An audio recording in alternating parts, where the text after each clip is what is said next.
buenas tardes. Vamos a continuar con la reunión y vamos a tocar un tema terriblemente importante, como es la diabetes, el corazón, riñón y mortalidad, diabesidad. Y para ello tenemos tres primeros espadas, como son la doctora Almudena Castro de Madrid, del Hospital, si no me equivoco, Ramón y Cajal. ¿Es correcto? La Paz. La Paz, perdón. Bien, vamos hoy, ¿eh? Que nos va a comentar los beneficios cardíacos que aportan los fármacos nefroprotectores del estudio DELIVER, EMPEROR y otros. Así que, Almudena, cuando quieras. ¿Ya? Bueno, pues nada, muchas gracias. La charla, como dice Secundino, se llama ¿qué beneficios cardíacos aportan los fármacos nefroprotectores? Yo me he permitido cambiarla porque realmente creo que llamar nefroprotectores a esta familia es poco y creo que deberían llamarse realmente pluriprotectores porque en cualquier órgano, parte del cuerpo que se prueban, pues salen bien, ¿no? Aquí está lo que produce la inhibición de los receptores SGLT2, que no es solamente a nivel cardíaco un beneficio, no solamente a nivel renal, sino también a nivel hepático, a nivel del adipocito, a nivel cerebral. Por tanto, creo que, bueno, que los efectos van más allá y que yo creo que podríamos hacer una reunión solamente de todo esto, ¿no? Bueno, pues a nivel cardíaco todo esto influye, probablemente porque los cardiólogos estamos acostumbrados a ver el corazón como el centro del universo y realmente el corazón no es más que una parte más del cuerpo. Entonces, fármacos como los ISGLT2, que funcionan de una forma sistémica, pues al final terminan redundando en un beneficio tanto en reducida como en preservada, como veremos más adelante. Veis todo este beneficio aportando no solamente pues, por el efecto que tienen a nivel renal de la glucosuria, la natriuresis va más allá, ¿no? El efecto de la eficiencia energética actuando sobre la mitocondria, sobre la homeostasis, es decir, que estos efectos, digamos que no solamente son por un mecanismo, que podemos decir, bueno, el mecanismo de la eficiencia energética por la mitocondria sí, pero también hay un efecto a nivel de la estabilización de la membrana de sodio y hidrogeniones, etcétera, etcétera. ¿Qué tal, Felipe? Bueno, a mí me ha encantado este artículo. Tenéis aquí la referencia de, ya centrándonos en los efectos cardioprotectores de los ISGLT2, fijaros todo lo que hacen a nivel del corazón, ¿no?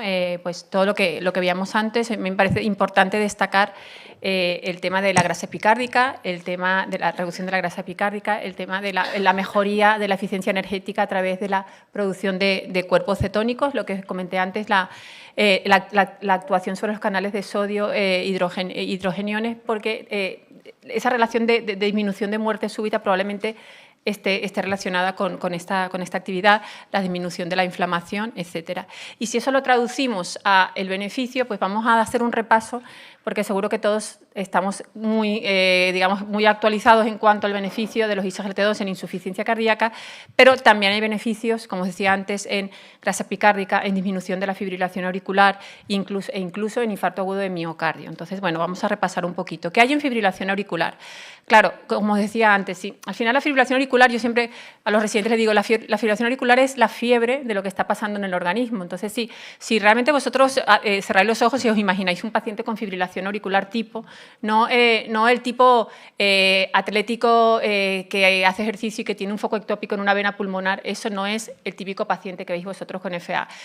Sí, hacéis el acto de pensar en uno, pues vais a ver al típico o la típica paciente de edad media, con sobrepeso, con obesidad, con fibrilación auricular y, claro, fármacos como los ISGLT2 que actúan a un nivel tan general en el cuerpo, pues obviamente pueden tener un beneficio. Y esto se ha visto cuando se analizan todos los estudios de outcomes cardiovasculares de pacientes con diabetes tipo 2, que bueno, ya los conocéis, no los vamos a hablar uno por uno, pero veis cómo el beneficio a favor de la rama de los pacientes que estaban con ISGLT2 para reducir la aparición o reducir la recurrencia de fibrilación auricular, cosa que es muy importante, ¿no? Y yo creo que aquí influye mucho el tema de la reducción de peso, la reducción de la inflamación y la reducción de la grasa epicárdica. Pero también esto se ha visto con estudios fuera de la diabetes, es decir, todos los estudios de ISGLT2 que luego se han hecho en pacientes en población no diabética y se ha visto que también este beneficio se mantiene, es decir, que el beneficio de la disminución de la recurrencia del FA o la disminución o el retraso en aparición de fibrilación auricular se relaciona con el uso de ISGLT2.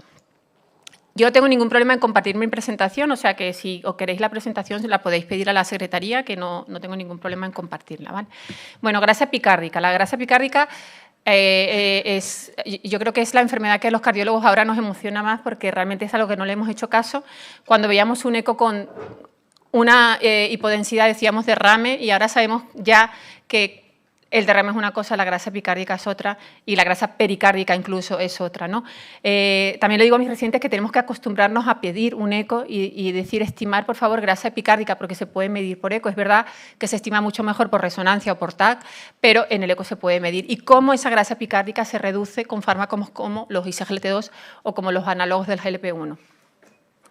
Fijaros, esto es muy bonito, ¿no? Aquí está este estudio en que nos dice, bueno, que realmente tenemos grasa, pero es una grasa, la grasa parda, en el mediastino, alrededor del corazón, de forma epicárdica, cuando somos bebés o niños, porque realmente tienen un papel fundamentalmente de termogénesis, ¿no? Como la grasa parda.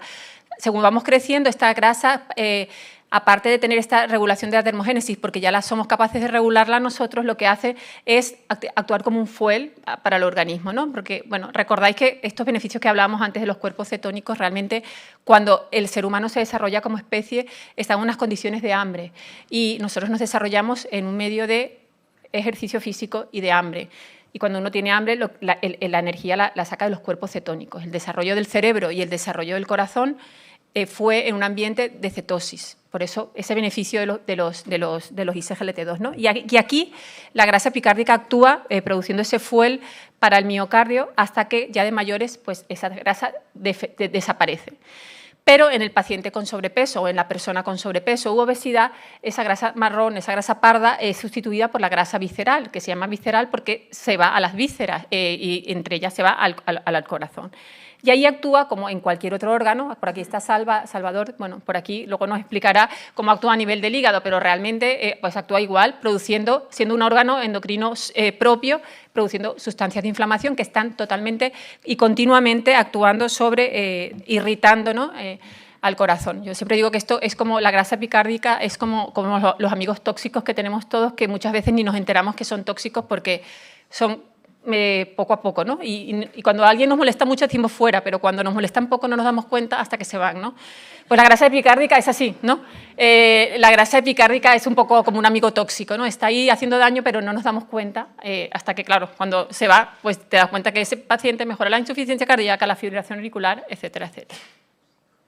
He dicho amigos, no he dicho pareja, porque ya tampoco nos vamos a meter aquí con cosas más avanzadas, ¿no? Pero que también las hay, ¿no? Y fijaros también cómo esa grasa que está en el abdomen, en el hígado, se ve reflejada en el corazón. Sitios importantes, pues por encima de las coronarias, que es cuando pues, se relaciona obviamente más, incluso por un proceso mecánico de estrangulamiento, ¿no? De aplastamiento de la coronaria, y por ese proceso de aumento de sustancias inflamatorias. Pero ojo, que también tiene un sitio muy especial, que es en la pared posterior de la aurícula izquierda. Por eso, cualquier fármaco que actúe disminuyendo la grasa epicárdica va a mejorar la fibrilación auricular. Aquí están los sitios de disposición de la grasa epicárdica y estos fármacos, junto con los LSP1, se han demostrado eficaces en reducir esta grasa. Fijaros, este estudio es un estudio de Santos Gallego, sabéis que es un cardiólogo que está en el Mont Sinaí. Bueno, lo sabéis, pero es un cardiólogo que está en Mont Sinaí, que es español, y trabaja con este grupo, que lo firma Requena Ibáñez, que también creo que también es español. Es un estudio que viene del empatropins y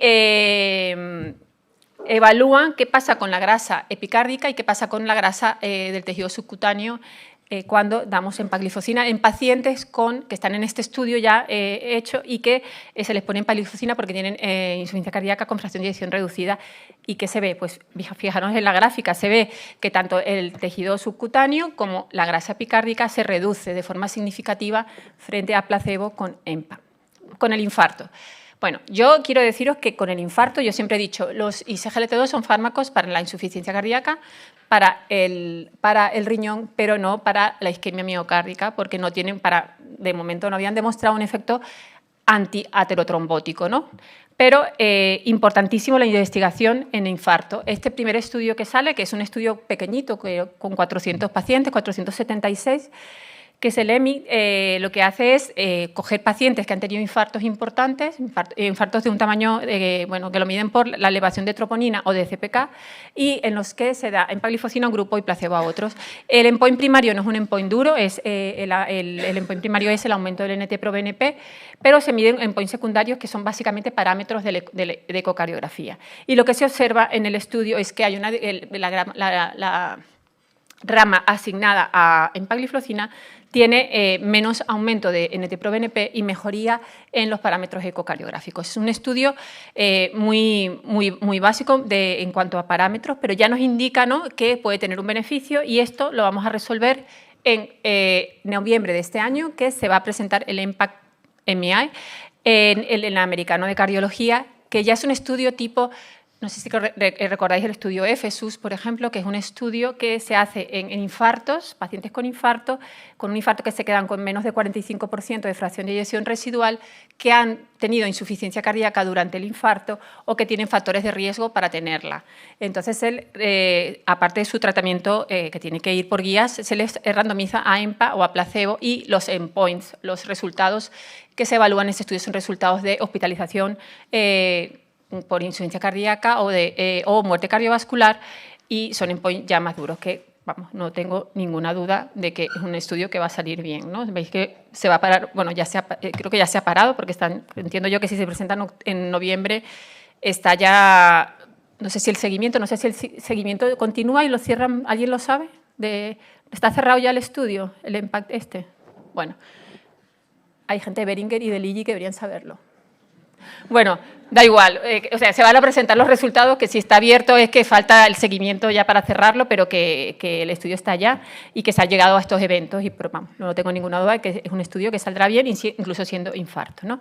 Y ya vamos con la reina para los cardiólogos. Si fuera nefrología sería la enfermedad renal, pero como soy cardióloga puedo decir que la insuficiencia cardíaca es la reina, ¿no, José Luis?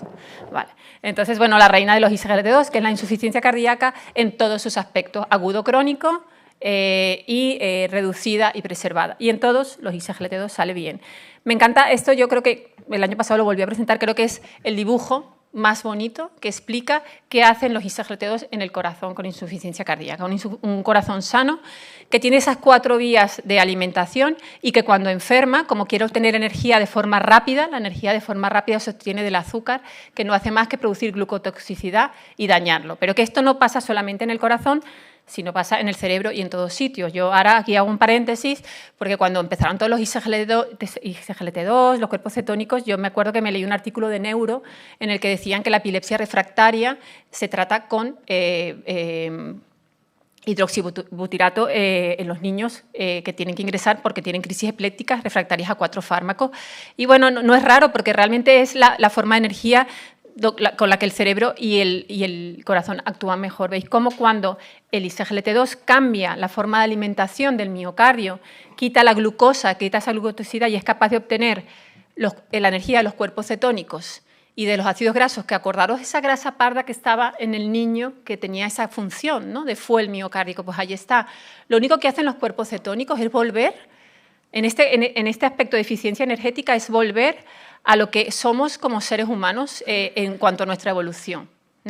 Podríamos decir que en el riñón, a lo mejor esto os gusta, José Luis, en el riñón lo que hacen los ISGLT2 es casi ir contra la evolución, porque realmente el ISGLT2 lo que hace es producir natriuresis, que es algo contra la evolución, o sea, realmente o contra la adaptación humana. El ser humano quiere ahorrar energía, quiere ahorrar sodio, ¿no? Quiere tener la tensión alta para estar vivos, y sin embargo los ISGLT2 en el riñón paran este mecanismo. Sin embargo, en el corazón van a favor de esos mecanismos adaptativos, porque devuelven al corazón su forma de alimentarse, ¿no?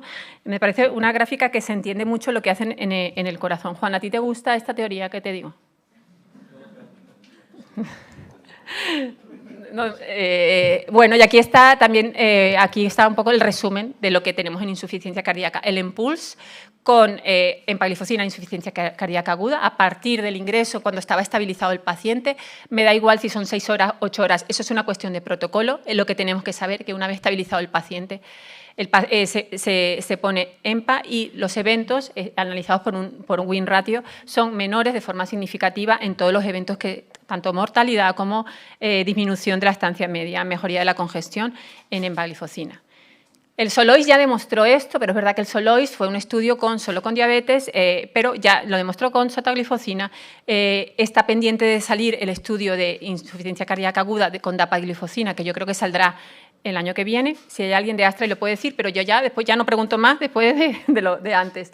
Y luego está el Impero Reduce, que todos lo conocéis, fracción de eyección reducida, en el que la empagliflozina demuestra que hay una disminución del endpoint primario de muerte cardiovascular y hospitalización por insuficiencia cardíaca. El DAPA-HF fue el primer estudio con ISGLT2 que demostró un beneficio fuera de la población diabética en pacientes con insuficiencia cardíaca, reducción de la mortalidad cardiovascular, reducción de la hospitalización por insuficiencia cardíaca y la preservada, la gran enfermedad huérfana del corazón, que no tenía tratamiento eficaz hasta que aparecieron estos fármacos. El Empeiror Preserve, el primer estudio que demuestra que un fármaco es capaz de mejorar el pronóstico, de reducir el endpoint primario, de reducir la hospitalización por insuficiencia cardíaca y la mortalidad cardiovascular. Esta patología que se llama insuficiencia cardíaca con fracción de eyección preservada, que es un dolor, no solo para los médicos, sino para los pacientes, sobre todo, que son los que tienen eso continuamente. Es una calidad de vida nefasta. Y yo creo que los nefrólogos tenéis más pacientes con preservada incluso que nosotros. Eso yo creo que cualquier paciente de nefro tiene preservada y que se tiene que demostrar lo contrario, ¿no? Y luego viene realmente la comprobación de que esto es así con el Deliver, que el Deliver yo creo que os tengo aquí. Voy a ir para el Deliver, que luego aquí. Me encanta el Deliver sale el año pasado en el Europeo de Cardiología, demostrando que la DAPA también reduce la mortalidad cardiovascular y la hospitalización por insuficiencia cardíaca en pacientes con fracción de eyección preservada. Al mismo tiempo, salen 8 subestudios, creo recordar, de esta población. Los que más me gustan son los que tenéis aquí. El estudio que compara el efecto de la DAPA con el índice de masa corporal, en el que el efecto es consistente en los diferentes grados de obesidad, pero que el beneficio en cuanto a calidad de vida es mayor cuanto más obesidad se tiene, y es lógico, porque mejora la calidad de vida.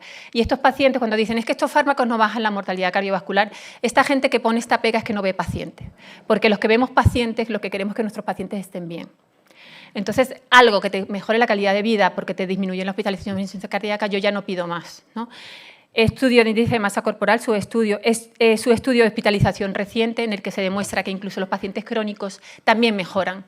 Esos pacientes que parece que no se van a morir, es que cuando no llegan a la consulta no es porque están mejor, es porque se han muerto, ¿no? Con lo que es importante este estudio. Me encanta el estudio de fragilidad, en el que igualmente que el índice de masa, independientemente de la fragilidad, la dapagliflozina va bien. Pero es que, claro, los pacientes más frágiles son los que más mejoran. Y la edad, porque también salieron inicialmente contraindicados para, no sé si eran mayores de 70, 65, no sé de dónde lo sacaron, pero en este estudio se demuestra que el beneficio es independientemente de la edad y que con edades superiores a 70, que estaba incluso se llegó a poner, no recuerdo la edad máxima del Deliver, pero vamos, que creo que no había una contraindicación de edad, y este beneficio de la edad se demuestra en estos 4 subgrupos. Por tanto, dapagliflozina, yo creo que esto, claro, no parábamos de leer, porque ese día salió el Deliver y salieron los 8 subestudios, entonces, pero realmente me pareció un estudio maravilloso y la forma de dar los resultados al mismo tiempo. Y quería enseñaros también esto, hablando de la insuficiencia cardíaca, que me ha encantado este estudio, que acaba de salir, yo creo que la semana pasada, es un JAC, y lo que hacen es analizar el pool de pacientes con reducida y preservada del Empeiror Preserve y el Empeiror Reduce, y en el que los clasifican en grupos según el riesgo del filtrado y la albuminuria, y lo ponen bajo riesgo, moderado, alto y muy alto. Y cómo analizan esos resultados de hospitalización, sobre la fracción de eyección, sobre la NIJA, sobre el filtrado. Y veis cómo el beneficio, lo veis aquí en los outcomes, al otro lado, se mantiene. Es decir, independientemente que yo tenga enfermedad renal leve o que tenga enfermedad renal moderada de alto riesgo, como lo clasifican ellos, o enfermedad renal crónica de muy alto riesgo, ese beneficio se mantiene. Es decir, que la empagliflozina, cuando tú tienes insuficiencia cardíaca, viene bien en cualquier fase de la enfermedad renal. Creo que es muy importante, sobre todo por esas contraindicaciones que hay de filtrado y por ese beneficio que va más allá de la hospitalización. solamente recordar lo que comentaba antes, que la preservada es una enfermedad sistémica, la preservada es un caballo de batalla que nos queda investigar mucho. Yo tengo mucha fe, por ejemplo, en la finerenona, en la preservada, porque creo que también va a aportar beneficios. De hecho, yo creo que lo ha hecho en el Fígaro y en el Fidelio. Esos pacientes que estaban ahí incluidos eran todos con preservada y se disminuyó el ingreso por insuficiencia cardíaca, tanto en uno como en otro. Por tanto, creo que dentro de poco, y ojalá que sea así, hablaremos de finerenona en preservada en estos foros y sobre todo nuestros pacientes se beneficiarán de ella. Y esto ya lo he puesto. Para terminar, creo que son el ejemplo de lo que es la serendipia. También nos hablaba antes de los amigos tóxicos, pero también te encuentras muchas veces con personas maravillosas sin buscarlas, y estos son los ISGLT2. Gracias.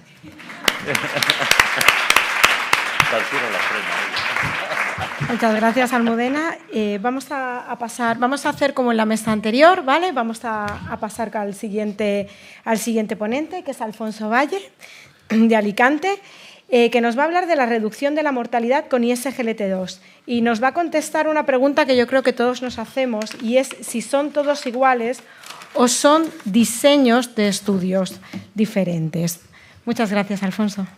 Muy bien, muchas gracias. Buenas tardes a todos y lo primero, bueno, agradecer la invitación. La verdad es que reconozco que cuando el doctor Gorriz me dijo, oye, esta charla, el título, reducción de mortalidad de ISGLT2, dije, bueno, esto lo hago fácil, sacamos backup y lo hacemos fácil, ¿no? Y no, porque realmente tenemos muchos datos, muchos metaanálisis, mucho ensayo clínico, pero es verdad que este tema de la mortalidad, bueno, pues las cosas quizás estén algo más desperdigadas, por tanto, bueno, voy a intentar en los próximos 12 minutos resumir lo que hay y seguramente acabar con una conclusión pues más personal, ¿no?, que por evidencia que tenemos, ¿no? Ya lo comentaba Almudena, ¿no? Es decir, este viaje de los ISGLT2 yo creo que ha marcado parte de la historia cardiovascular.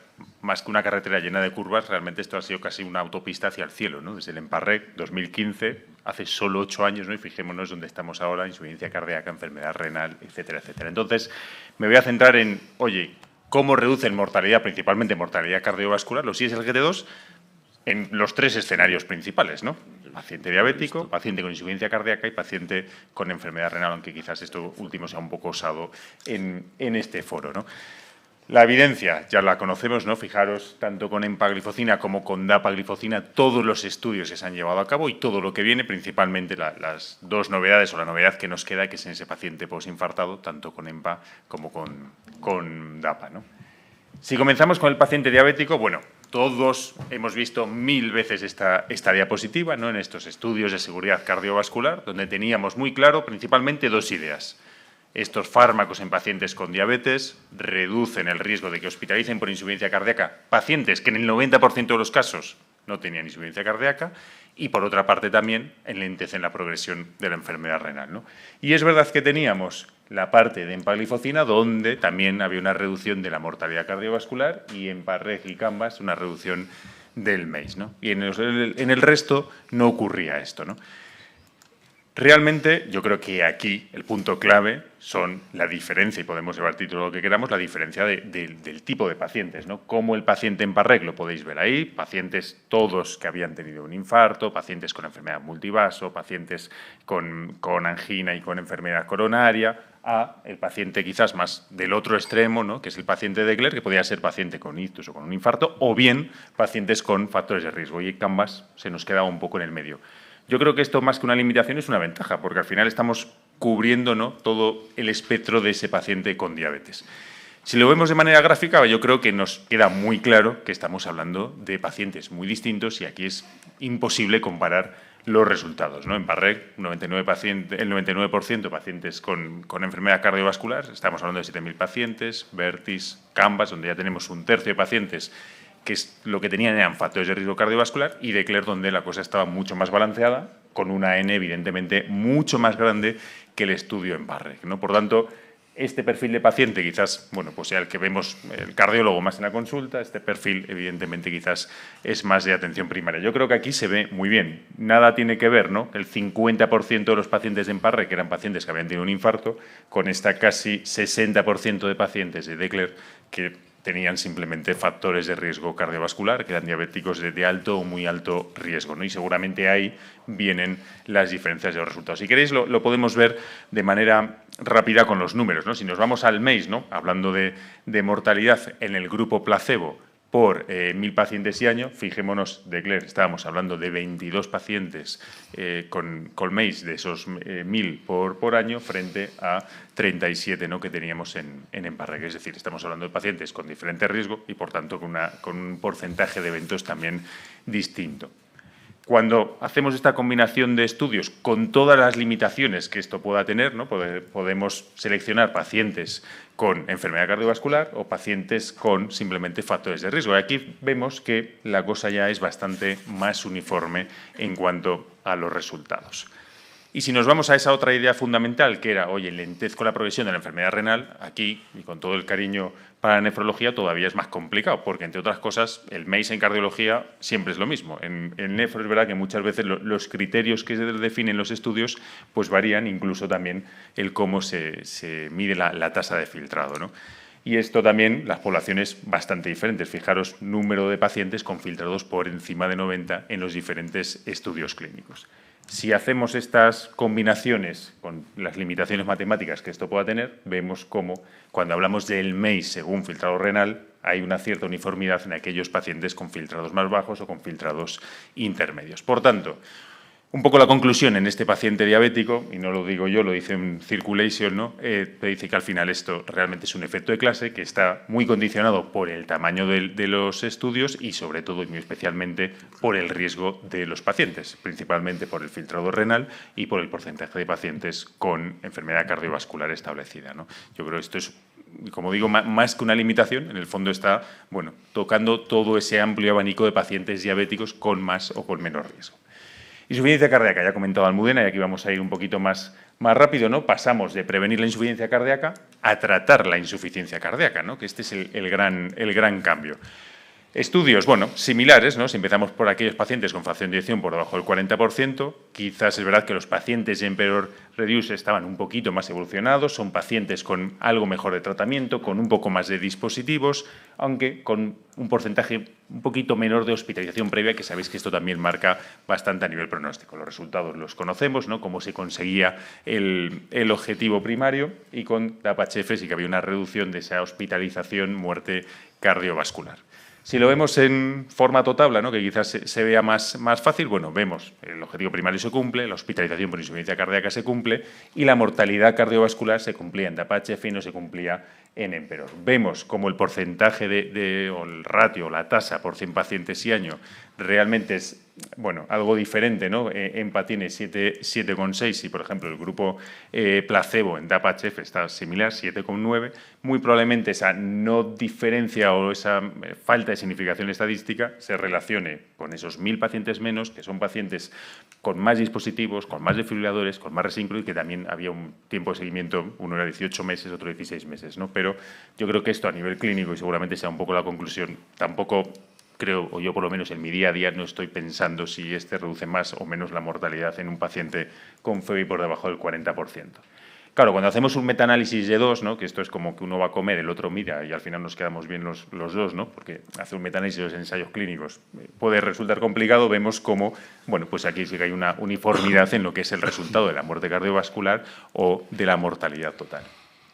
¿Y qué pasa en la preservada, ¿no?, en ese nicho enorme de pacientes que todos tenemos y que nefrología tiene? Bueno, pues volvemos a lo mismo. Aquí son dos estudios similares, quizás aquí es al revés, el estudio con dapaglifosina, los pacientes de liver son algo más evolucionados, sobre todo hay un punto importante que es el 40% habían tenido una hospitalización previa, que sabemos que esto implica mucho a nivel pronóstico, están algo más sintomáticos y los resultados vuelven a ser, como decía Almudena, lo mismo, es decir, reducimos hospitalizaciones por insuficiencia cardíaca y la mortalidad cardiovascular como evento combinado y, sobre todo, hay una reducción en la hospitalización por IC, que al final estos pacientes los conoce todo el servicio, medicina interna, cardiología, urgencias, porque son hiperfrecuentadores por diferentes descompensaciones, ¿no? Si volvemos a poner la tablita famosa, bueno, pues vemos cómo el objetivo primario se cumple en los dos y cómo aquí sí que la mortalidad cardiovascular no ocurre, o sea, no llega a la significación estadística ni en un sitio ni en otro. Pero, ¿por qué? Fijémonos un poco los porcentajes. Estamos hablando de 3,4 pacientes por 100 al año en Emperor y también aproximadamente 3,3 en el grupo de Deliver, ¿no? Es decir, estos pacientes no se mueren de causa cardíaca, ¿no? Se mueren de muchas comorbilidades y probablemente entre ellas la enfermedad renal, ¿no? Estas gráficas yo creo que forman parte de lo que es la historia de la insuficiencia cardíaca, ¿no? Y de estos últimos años a nivel cardiovascular, ¿no? De cómo por fin tenemos una molécula, un grupo de moléculas de empagliflozina que consigue esto, es decir, un beneficio. En este caso tenemos los dos estudios de DAPA que reducen mortalidad cardiovascular y la mortalidad por cualquier causa, independientemente de la fracción de eyección, y como con empagliflozina y ese beneficio en lo que es la hospitalización y muerte cardiovascular como evento combinado, independientemente de que mi paciente tenga una FEBI del 20, del 30 o del 55%, ¿no? Y esto ha cambiado y esto ha hecho que cambie ese grupo enorme de pacientes. Este es el nuevo guías o nuevo consenso de los americanos de hace un par de semanas, en el que te dicen fácil cómo hay que tratar un paciente con preservada, ¿no? Ponle un ISLGT2 y ya luego sigue con el resto. Pero primer escalón, ISLGT2. Mañana es el Congreso Europeo de Insuficiencia Cardíaca en Praga y se presentará también el algoritmo europeo y, bueno, pues lo más probable es que evidentemente sea bastante similar a este americano, ¿no?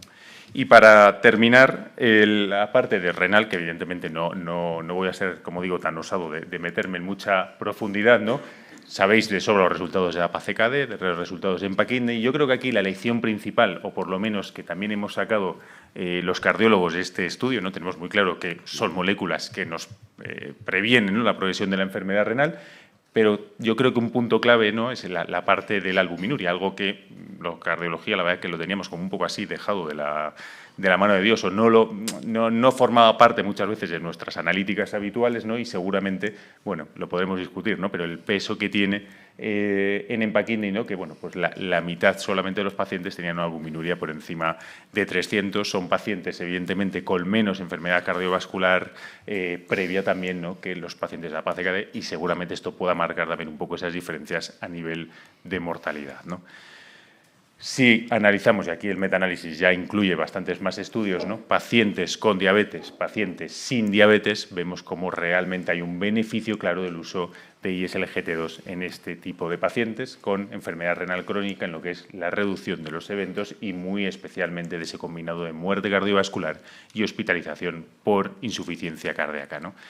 Por tanto, y para concluir, ya digo, esto creo que al final es una conclusión más personal que otra cosa, ¿no? Es decir, la reducción de la mortalidad por parte de los ISLGT2, en mi opinión, esto es un efecto de clase y a nivel clínico, en el día a día, cuando nos ponemos la bata, yo creo que no estamos pensando en esa diferencia a nivel de mortalidad, ya sea un paciente con enfermedad renal, ya sea un paciente con insuficiencia cardíaca, o ya sea simplemente un paciente diabético, ¿no?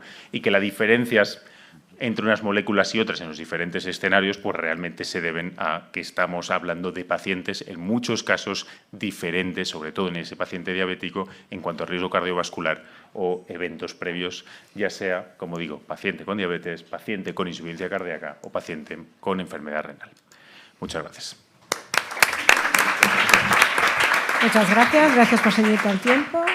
Muy bien, gracias por ceñirte al tiempo. Y ahora, José María Mora, de Pamplona, nos va a hablar de las nuevas perspectivas diagnósticas en enfermedad renal diabética, qué podemos esperar de la evaluación con técnicas no invasivas. A ver qué nos dices. Pues nada, muchas gracias por la invitación al grupo de GenDiab. Y la verdad que cuando Bea me preguntó sobre hablar sobre este tema, decía, bueno, técnicas no invasivas, ¿no? Aquí podemos ir desde marcadores en orina hasta lo que vamos a hablar hoy, que van a ser técnicas de resonancia magnética multiparamétrica, ¿no? Entonces, también quería terminar un poco cuando acabemos cerrando con lo que decía Marco, ¿no? Intentar aprender de lo que son los oncólogos y esa medicina personalizada, buscando unos tipos de biomarcadores que nos puedan ayudar con la biopsia renal. Evidentemente, todos sabemos que la diabetes es una enfermedad que está creciendo exponencialmente, no se prevé un descenso, pero valorando la enfermedad renal crónica de nuestros pacientes, tanto la presentación, el curso, la incidencia, tiende a variar según poblaciones, ¿no? No es lo mismo una persona asiática, hispánica, que tiene mayor albuminuria, se ha demostrado, que pacientes, por ejemplo, en Europa. Y, por otro lado, todos sabemos que el daño inicia con un daño hemodinámico, que hay una serie de factores que nos disminuyen las resistencias de la arteria aferente, aumentan la eferente, aumentan la presión intraglomerular, pero no tenemos que dejar de lado ese daño que muchas veces pasa desapercibido a nivel del intersticio, a nivel túbulo intersticial. Y esos indicadores que aumentan el edema, que aumentan la inflamación y que aumentan la fibrosis, también la nefropatía diabética. De hecho, pasada la hiperfiltración, podemos ver que a pesar de tener un filtrado glomerular mayor de 100, en ausencia de una albuminuria significativa, ya podemos tener una pérdida de la masa nefronal superior al 50%. Entonces, los marcadores de los que ahora disponemos no solo llegan tarde, sino que son insuficientes para poder predecir y detectar patología o enfermedad o daño renal incipiente. Y en ese poco volumen de pacientes en los que disponemos de una biopsia renal, acordémonos que eso representa el 0,001%, 0,002% de todo el tejido renal, ¿no? De ahí viene la importancia de ir buscando otros biomarcadores que nos puedan ayudar a ver de una manera más comprensiva, más integral, qué ocurre a nivel de toda la estructura renal. Y en ese sentido, yo quería que nos asomáramos un poco, básicamente hablaré solamente de 3 de las principales técnicas, pero hay muchas más, a lo que es el mundo de la resonancia magnética multiparamétrica, que podemos medir perfusión renal, podemos medir oxigenación y también valorar la microestructura, tanto inflamación como edema o fibrosis. Vamos a empezar con la ASL, la Arterial Spin Labeling. Básicamente es una de las que más se ha estudiado y de las que algo más de experiencia tenemos nosotros, y lo que valora es la vasculatura mediante una cuantificación renal directa. ¿Qué es lo que hace la ASL?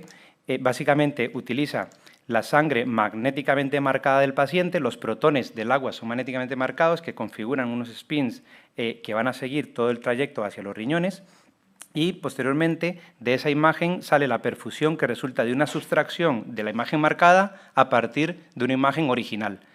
Esa señal de ASL es directamente proporcional con el flujo sanguíneo renal, que es expresado en mililitros por minuto por 100 gramos de tejido. Entonces, esta técnica ya ha sido validada desde hace más de 10 años en comparación con el método Gold Standard de valoración del flujo sanguíneo renal, con el aclaramiento del ácido paraminohipúrico, y además varios estudios han demostrado también una validación de una reproducibilidad, tanto intersujetos como intrasujetos. En un estudio que hicimos nosotros hace ya unos años, lo que hicimos fue valorar pacientes con diabetes tipo 2 y observamos una disminución en el 28%, una reducción del 28% del flujo sanguíneo renal en comparación con controles sanos. Pero luego estratificamos esos pacientes en 3 grupos, 1, 2, 3, según el filtrado glomerular y la albuminuria. Y nos llamó la atención, evidentemente vimos que había una disminución según progresaba la enfermedad renal, pero observamos diferencias también en el grupo 1 comparado al control, a pesar de que no habían diferencias significativas en el compuesto de la función renal. Por lo tanto, se plantea como un posible marcador o indicador de un daño ya precoz o temprano, ¿vale? Observamos que también había una correlación entre el flujo sanguíneo renal y el filtrado glomerular, y como también era algo de esperar, la mejor fórmula, la que tenía la mejor correlación, era aquella que eran dependientes de la cistatina C. A partir de ahí, varios estudios han demostrado unos hallazgos similares. Aquí traía el estudio de Brown, en el que habían observado cómo en pacientes con nefropatía diabética, según progresaba la nefropatía diabética, disminuía por ASL el flujo sanguíneo renal, y encontraban una correlación igualmente con el filtrado glomerular. Muy interesante este estudio de Prasad, que lo que hacen es que empiezan con las técnicas multiparamétricas, porque no solo se ciñen a la ASL. Aquí va a unir otras de las 2 que luego hablaré, y entonces ellos miden oxigenación, miden inflamación o fibrosis y miden perfusión. Lo que observan es en pacientes con diabetes y con enfermedad renal crónica estadio 3A, hay una disminución en el flujo sanguíneo renal, y lo novedoso de este estudio es que observa una correlación con el slope en el filtrado glomerular, con la caída anual del filtrado glomerular asociado a la perfusión renal medida mediante ASL. Por lo tanto, aquí ya no solamente se puede valorar como un marcador de detección de daño precoz, sino también como un posible marcador o pronóstico de la evolución del paciente.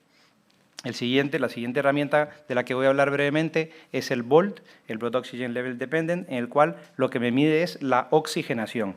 Y para eso toma la desoxihemoglobina y aprovecha sus propiedades paramagnéticas, y a partir de eso se va a medir a través de un ratio de relajación transversa. Ese ratio de relajación transversa lo que va a hacer es inversamente proporcional a la oxigenación. Por lo tanto, un R2 plus elevado viene a denotar una disminución en la oxigenación. Entonces, este es un estudio donde diferencian entre la oxigenación a nivel medular y la oxigenación a nivel cortical, y se ve cómo a filtrados más elevados hay una relación inversa en la oxigenación, evidentemente por un mayor transporte tubular, una mayor acción tubular, como luego se puede ver en algunos estudios de diabetes. Sin embargo, el BOLT ha tenido resultados contradictorios en otros estudios. Lo que quiero mostrar con esto es que el BOLT tenemos que tener en cuenta que se basa en el estrecho equilibrio que hay entre la oxigenación sanguínea y la oxigenación tisular. Por lo tanto, cualquier cosa que me artefacte ese intercambio, como puede ser la anemia, la fibrosis evidentemente, la enfermedad vascular, la isquemia, me van a artefactar los resultados. Y evidentemente, en un paciente diabético son pacientes anémicos con enfermedad vascular asociada y profibróticos. Este es un estudio reciente, que lo traigo es bastante reciente, en el que se estudian pacientes diabéticos tipo 1, y aquí hacen técnicas multiparamétricas donde analizan la perfusión de la que antes hablaba, pero también analizan la oxigenación, y ven que en pacientes tipo 1 un incremento en la oxigenación a nivel medular. Y la tercera de las herramientas que les quería mostrar es la imagen de difusión ponderada. La imagen de difusión ponderada de lo que me viene a hablar es del intersticio, me habla de fibrosis, ¿vale? Entonces, básicamente, en lo que se basa es en la capacidad que tiene el agua de moverse en el tejido. Por eso es un coeficiente de difusión según la mayor o menor capacidad que tenga el agua, según el efecto menor o mayor profibrótico, ¿vale? Por lo tanto, un coeficiente de difusión disminuido me va a hablar de mayor fibrosis. Este es un ejemplo de cómo lo que se hace es que se diferencia la difusión del agua a nivel de la corteza y a nivel de la médula, y entonces en un sujeto sano habría una mayor difusión a nivel cortical que en un paciente, como es este caso, un paciente que mediante biopsia se constataba un 60% de fibrosis, hay una inversión o una mayor diferenciación córtico-medular en ese sentido. Es un indicador, como decía, de edema, de inflamación y posteriormente de fibrosis.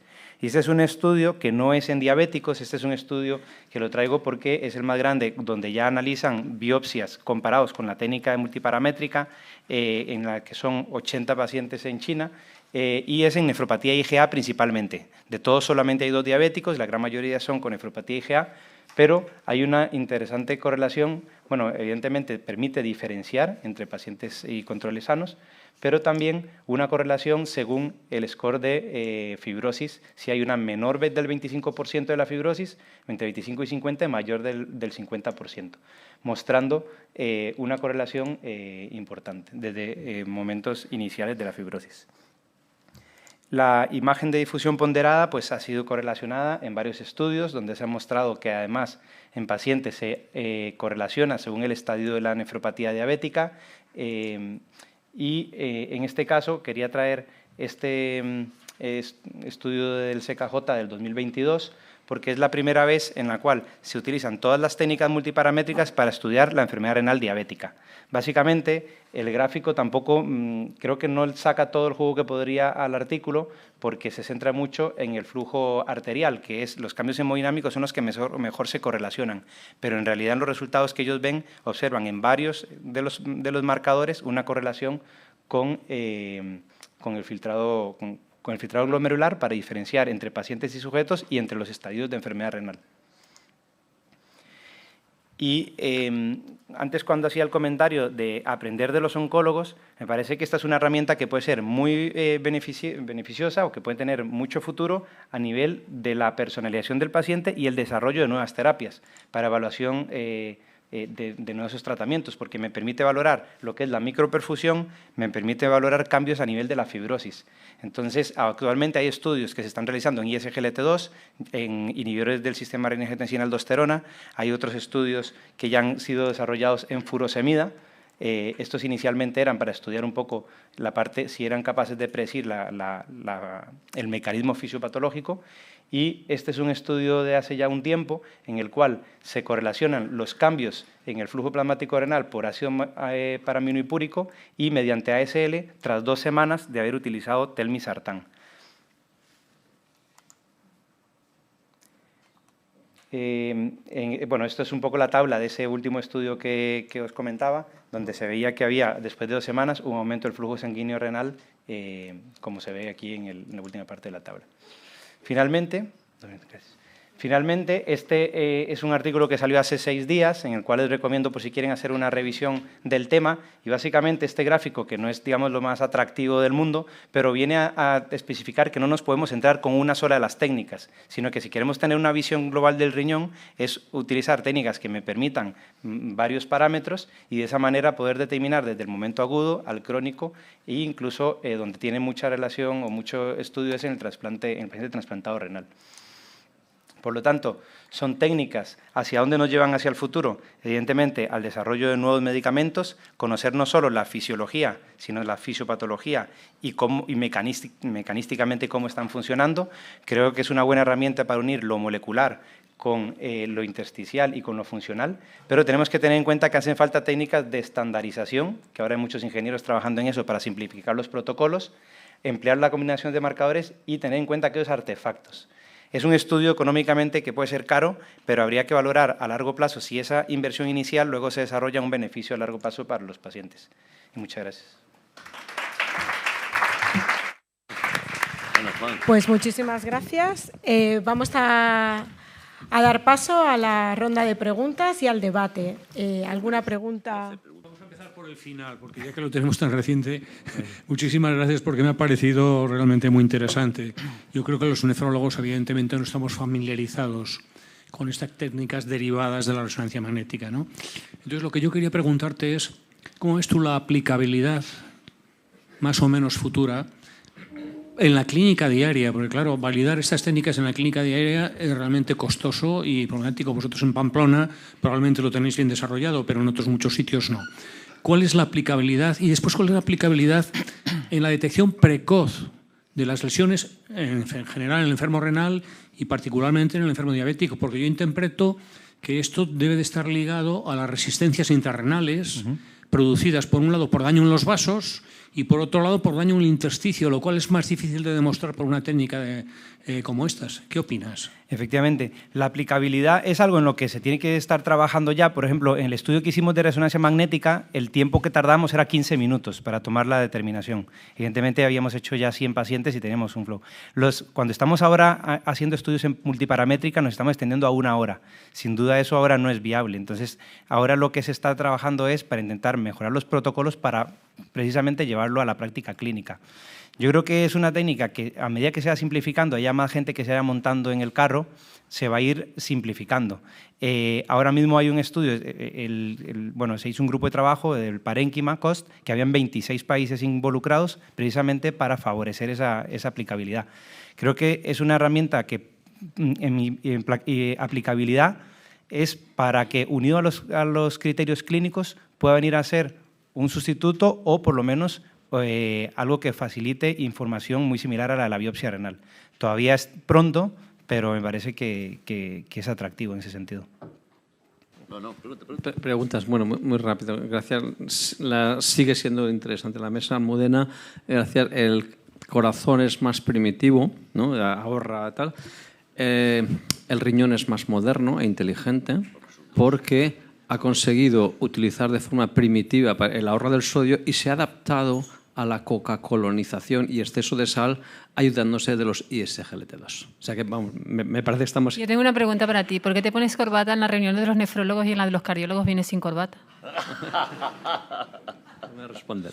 Bueno, la verdad, mi pregunta, Almudena, es la siguiente. Mi pregunta es, ¿realmente nos ha costado en la FEBI preservada, que nuestros pacientes, como has dicho, vamos, prácticamente casi todos la tienen, ¿creéis que al determinar albuminuria, y fijaos más en la función renal, sois más proclives a tratar a estos pacientes con ISGLT2 por el doble beneficio? Porque realmente ahora ya estáis utilizando las mediciones de función renal de forma muy constante, ¿no? ¿Creéis que eso os estimula más a utilizar? Porque a mí que no me cuenten que no todo el mundo con insuficiencia cardíaca está un ISGLT2. Los cardiólogos sí, sois casi, pero ¿cómo lo ves tú eso? Alfonso va a responder también porque como los dos somos cardiólogos, yo te digo que al cardiólogo cuando pone ISGLT2 no está pensando en el riñón. Y tampoco en la diabetes. O sea, para nosotros el punto de inflexión fue el DAPA-HF, que demostró que dapaglifosina, que fue la primera, mejoraba la hospitalización por insuficiencia cardíaca en la mortalidad en pacientes no diabéticos. Y eso hizo que los cardiólogos dijeran dijéramos, esto va con nosotros. O sea, que el beneficio de los ISGTOs en el corazón es tan brutal que no pensamos que además le vamos a ayudar el riñón. Es que, bueno, o sea, que sabemos que le va a ayudar y fenomenal, pero cuando lo ponemos no estamos pensando en eso, ¿no, Alfonso? Estoy completamente de acuerdo con Almudena. Es verdad que igual pecamos de prácticos, por decirlo así, ¿no? Pero es que al final la insuficiencia cardíaca y sobre todo la preservada es que el paciente que te entra por la consulta, lo más probable es que tenga insuficiencia cardíaca preservada, con todo el beneficio que tiene. Es verdad que, por desgracia, seguramente la parte renal se nos queda un poco aparte, ¿no? Entonces, es verdad que bueno, la IC nos nubla un poco ese beneficio renal que, evidentemente, también tienen estos fármacos. Bueno, realmente eso es donde quería llegar yo, para que aprendieran mis colegas, porque vosotros, cuando estamos discutiendo nosotros sobre mecanismos fisiopatológicos y tal, y tú me dices, no, dice, es que nosotros salvamos vida. Y es verdad, salvéis vidas, mejoráis la mortalidad con fármacos. Entonces, nosotros ahora ya podemos decir que evitamos diálisis, incluso nuestros fármacos también hacen salvar vidas. Pero sí que es verdad que tenemos que aprender de vosotros esa practicidad, que seguimos siendo un poco frikis. Pero tú te acuerdas de ese CardioTV que hicimos hace poco y me encantó cuando dijiste, estábamos luchando para que nuestros pacientes no entraran en diálisis y se nos estaban muriendo de insuficiencia cardíaca. Sí. A mí eso me encantó, ¿no? Así es verdad. Y una pregunta, si me permite, José María. Sí. Gracias por la magnífica charla. Y sí que es verdad que te ha preguntado Alberto que en los estadios iniciales o en la práctica clínica varios de los investigadores del Remodel están en esta sala y el Remodel es un estudio que utiliza la técnica BOLD para demostrar de una forma mecanística si los agonistas del GLP-1, en este caso semaglutide, tienen un efecto directo sobre el riñón. Me parece maravilloso y alucinante esa teoría. Os digo que nos ha costado sangre, sudor, lágrimas, adaptar software. Es mucho más complejo. Entonces, mi pregunta es, ¿lo ves a corto o medio plazo? Porque yo no lo veo a corto plazo. Es 1 hora y pico cuando ya se ha establecido la técnica, el software se ha adaptado y realmente es muy complejo. ¿Cómo lo ves desde que tú tienes mucha más experiencia? Sí, efectivamente la complejidad viene por los protocolos. Entonces, justo BOLD es una de las técnicas que más debate lleva, más también por el mismo protocolo y el artefacto, ¿no? En ese sentido. Entonces, la idea, o sea, yo creo que lo ideal sería poder ir uniendo grupos de trabajo, ir uniendo protocolos, porque eso simplifica muchísimo. Por ejemplo, un protocolo que ya se tenga de ASL, como es un software, y una vez que ya está adquirido, teniendo la misma máquina o poniendo la misma marca, se puede llevar de hospital a hospital. Entonces, eso podría ayudar a simplificar muchísimo. Evidentemente, tiene una curva de aprendizaje, efectivamente. A mí me parece que los ingenieros están llevándonos, incluso en el campo renal, la delantera en este campo. Porque, por ejemplo, vemos quiénes son los que están llevando la iniciativa de ensayos, digamos, internacionales, y es Ana Caroli, por ejemplo, que es una que se dedica a todo esto. Y entonces ahí el contar nosotros, el montarnos en esto, les va a ayudar a ellos a poder simplificar los protocolos con nuestra experiencia, principalmente a disminuir tiempos. Es decir, que si existen 2 o 3 estándares de máquinas, no voy a decir marcas, sí, ¿no? 2 o 3, y tenemos un software, yo puedo decirte, José María, yo tengo esta máquina que es la misma de tu hospital, trabajamos con el mismo software y puedo mañana empezar a hacerlo. Sí, entonces, por ejemplo, para la ASL, que es una que tuvimos que crear nosotros porque no estaba en producto, la ASL, si es de Siemens, que es con la que se hizo, nosotros pasamos el software y ya para Siemens se puede hacer. Los demás son de producto, entonces ya están como estandarizados por las casas. E incluso si no se tuviera un Siemens y se tiene otra, uno puede hablar con los colaboradores que tienen Dinamarca una y se pasan software. Entonces, eso, aunque es la ingeniera la que sabe más de este tema, lo que busca es simplificar, y para eso es que se han reunido principalmente, para disminuir, o sea, simplificar los protocolos y homogenizarlos, porque si no tienes diferencias entre grupos. Y si tienes la máquina ya y el software, ¿cuál es el coste de una prueba? Sí. Eso lo tenía que haber sabido para el estudio 2017 en el que estuve súper metido. Ahora la verdad que no lo recuerdo, pero ahora le escribo un WhatsApp al ingeniero y te doy el dato más tarde a todos. Tenemos aquí otra pregunta. El endocrino. Soy endocrinólogo y en esta felicito a la mesa, pero a los cardiólogos animaros porque os están adelantando los nefrólogos. Han sido más prácticos en el diagnóstico de la enfermedad renal, con un filtrado glomerular, con una fórmula y con un cociente, albumina-creatinina en una pequeña orina, diagnostican en personas no diabéticas la enfermedad renal crónica. Y eso ha facilitado el uso de los ISGLT2 en la enfermedad renal crónica para diagnosticar esa gran insuficiencia cardíaca preservada, que es muy difícil, es muy prevalente, pero no es práctico diagnosticarla. Y eso os animo a ver si hay algún cociente, algo sencillo, para la difusión en personas no diabéticas con insuficiencia cardíaca, que seguro que la tienen, diagnosticarla, porque yo creo que la insuficiencia cardíaca en los no diabéticos está muy infradiagnosticada. Eso no está ocurriendo ya en la enfermedad renal crónica. Y eso es el gran crecimiento que están teniendo los SGLT2 actualmente por el uso en la enfermedad renal crónica, que yo creo que no se vio tan claro, a pesar de que salváis vidas en la insuficiencia cardíaca. Hay un score publicado por la Europea de Cardiología, que es un score clínico, en el que utiliza la edad, la presencia de fibrilación auricular, obesidad y presión. Con ese score, que además está validado, si te suma más de 3, el diagnóstico es FETEN, y es un score totalmente clínico. No necesitamos ni siquiera una albuminuria para diagnosticarlo. Sí, pero no lo habéis difundido tan claro. Sí que sé que está el score. O sea, yo invito a los endocrinos que estudien la cardiología. Invito a los endocrinos que una estudien mujer un mayor, obesa, hipertensa, sí, es una insuficiencia cardíaca preservada. Sí. Pero ya está en yo el lo veo score. a primaria y cuando hablo con primaria digo, ¿por qué no le habéis dado el SGLT2? Ahora sí que lo están dando con la albuminuria, con el cociente. Y lo está dando mucho primaria. Es decir, os ha faltado esa gran difusión que siempre lo habéis hecho muy bien, pero ahora os han adelantado nefrología.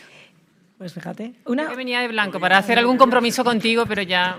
Yo quería preguntarte un momento, Alfonso, el tema de las argucias, de por qué la mortalidad en preservada no ha resultado tan significativa como, por ejemplo, la morbilidad, los números de... O sea, todo cuadra, ¿no? Menos ingresos por insuficiencia cardíaca, menor morbilidad, los pacientes muy contentos, menos hinchados. ¿Por qué la mortalidad no ha funcionado? Pero fíjate, en la tabla, lo que era la mortalidad cardiovascular, estamos hablando de 3 pacientes de cada 100 al año. O sea, ¿tú crees que es una cuestión simplemente Claro, porque estos pacientes de preservada son los que dice Carlos, abuelita mayor, 80 años, que se va a morir de, pues no sé, de una fractura de cadera, un EPOC, una neo, no se mueren del corazón. El problema es que estos pacientes son los que ingresan, te reingresan y te vuelven a ingresar, ¿no? Yo creo que al final son estudios también a corto plazo, porque evidentemente a la industria le interesa sacarlos pronto, pero que esto es cuestión de tiempo. Es decir, un paciente que te ingresa menos y que te protege el riñón con estas comorbilidades que tienen, al final va a morirse menos. Yo creo que no es una cuestión tan de ADN, que es de tiempo. Bueno, de tiempo. todo, sí. ¿no? Porque los pacientes de preservada se siguen muriendo más de causa cardiovascular y cuando coges los estudios, incluso de muerte súbita. Lo que pasa es que tardan más y los estudios tienen una media de 2,8. Entonces, ha sido una cuestión de tiempo. Vale. Pues, bueno, yo quería decir, primero es que nosotros los nefrólogos somos más solidarios, compartimos. Pero vaya caña nos están dando, ¿habéis visto? Nos invitan a una mesa que encima nos ponen a un nefrólogo con una charla que Alfonso y yo nos hemos quedado locos con todo esto y ahora nos están dando caña por todos sitios. Falta el hepatólogo, por favor. Salva, dinos algo, porque es que ya esto, o sea... Espérate un momentito. Compartimos porque nos gusta el corazón, el hígado, el riñón y de hecho así compartimos. A mí me gustaría, la grasa epicárdica a mí me parece que es un tema muy apasionante y lo sabes por qué. Y es que lo mismo que pasa en el corazón pasa en otros órganos. Entonces, nosotros ahora, no sé si el hepatólogo nos va a hablar de ello, pero es que disponemos de una herramienta que nos mide el hígado graso y que es, por lo menos en nuestra serie, sobre 2.160 pacientes, ocupan el 58%. Y se da en patologías que son 3 patologías muy típicas. Es la obesidad, la diabetes y el hipotiroidismo, que nadie ha comentado nada del hipotiroidismo subclínico, que es muy frecuente en nuestra población renal. Y yo pienso que si lo mismo que pasa en el corazón pasa en el hígado y pasa en el riñón, porque hablando con los urólogos le dicen, es que hay unos riñones que están rodeados de grasa, que cuesta trabajo cuando van a operarlos. Entonces, yo creo que tenemos que ir hacia... porque el resultado es por el depósito y la inflamación que sucede por el depósito de la grasa que estimula los macrófagos, que a su vez ponen en marcha toda la cascada inflamatoria. ¿Es así? Perfectamente. Pues yo creo que esto nos da pie para seguir y quedarnos con ganas de ver la siguiente charla de la cual van a hablar específicamente de todo esto. Muchas gracias. Venga, un saludo.